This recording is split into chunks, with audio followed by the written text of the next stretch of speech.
Gangsta Boo is no longer with us. Now, Gangsta Boo rose to fame with 3 6 Mafia in the late 90s and early 2000s. Then she went on to have her own solo career as well. And she did real good with that group. I mean, she was a well-known member of the group. Pretty much everyone in that group was well-known. And that group, that 3 6 Mafia group, has lost now, I think it's like 3 members now.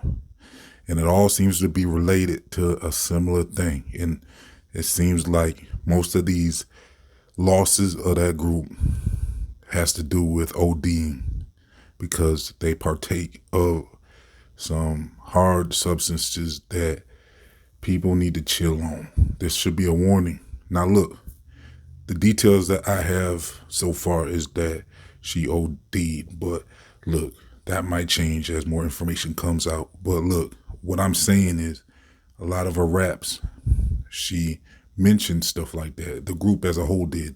Now, I don't know how many of them actually partake, but it seems like a lot of them were talking about how they like to sniff a particular substance. So they also, I believe, most people, a lot of rappers like to pop certain substances as well. And so this trend is very dangerous. People have to go back to how, like you see Snoop Dogg, he does natural substances. Wiz Khalifa, they're real big on natural substances. Some artists are really about the natural substances, but then there's others that promote the other stuff, the stuff you have to make up in a lab, the stuff you drink and the stuff you pop and the stuff you sniff. So be careful if you're going to deal with those things. We see what can happen to these artists who partake of these harder substances. Now we see that this is an issue because we can learn through them so that we don't have to lose any more, especially artists out there, but anybody out there. I mean, when the artists go, it's a bigger impact than when an average person goes because the artist is well known. So that's the moment for people to learn and see that they might not want to partake in any of those substances. Go back to how, like I said, if you're going to do anything, just be careful. Just be careful. I mean, we see what's going on. Now, look, Lord Infamous and Koopsta, I think he went by, Scarecrow was Lord Infamous. Koopsta was the other dude. And now Gangsta Boo. That's 3 members.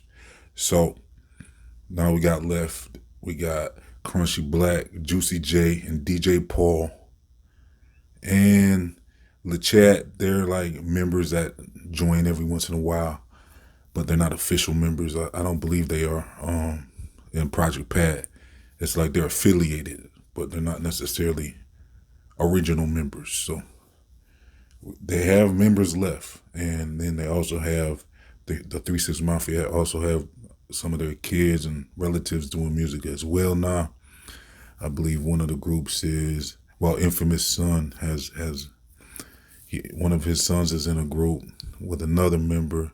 I forget their names, but yeah, I mean, they're doing okay. Like, the whole thing is doing okay, but look, they got to back off. People need to really back off and take this as a lesson. If that is what happened. Now, look, I'm not saying this is all allegedly about what happened to her, but it's not really surprising when New Year's Eve was the night before. I think a lot of people were partaking on New Year's Eve. So it's not super surprising that she might have OD'd on something because, I think a lot of people were celebrating that night. And here it is, January 1st, 2023. And the first news we get before the day's out is that Gangsta Boo's not with us no more at 42 years old.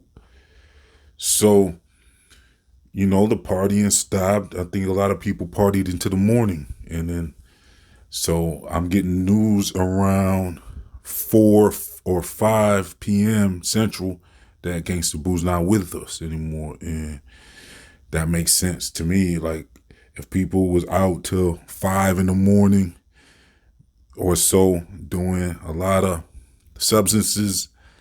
That's about that makes sense. I mean, some people always say, well, there's more to it. They were part of a cult.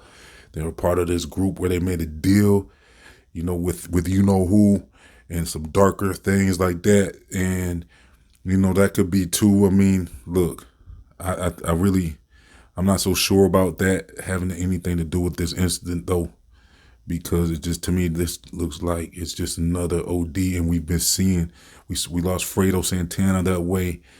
So there was other artists that it seems, I mean, name them in the comment section, the artists you can think of that have gone off of these substances that it looks like people are going to have to back away from, because why are you risking your life, to party? If you can't do that with a natural substance, I'm not even promoting the natural substances, but if that's what it seems to me, that's what seems to be a much safer choice. But then they try to say, oh, that's a gateway. So you got to be careful anyways, no matter what you're doing. But the main thing is just to pay attention to these situations and change our behavior. We gotta stop losing people this way.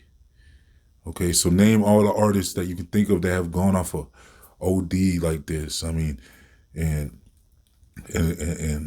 so we can see this in the comment section and remember, and remember that we must change. We must change. We must not take this stuff and risk our lives. And these artists need to change their life up, especially as they age. Your body can't take that stuff. If you've been doing that since you've been signed, let's say you got signed at, you're around early 20s or something. Now it's 20 years later, and these artists are still doing the same things as when they were 20, and they haven't necessarily had the best, maybe they haven't had the best nutrition and stuff like that, because maybe they're always on tour and whatever. Anyways, look, rest in peace to Gangsta Boo. She had quite a career.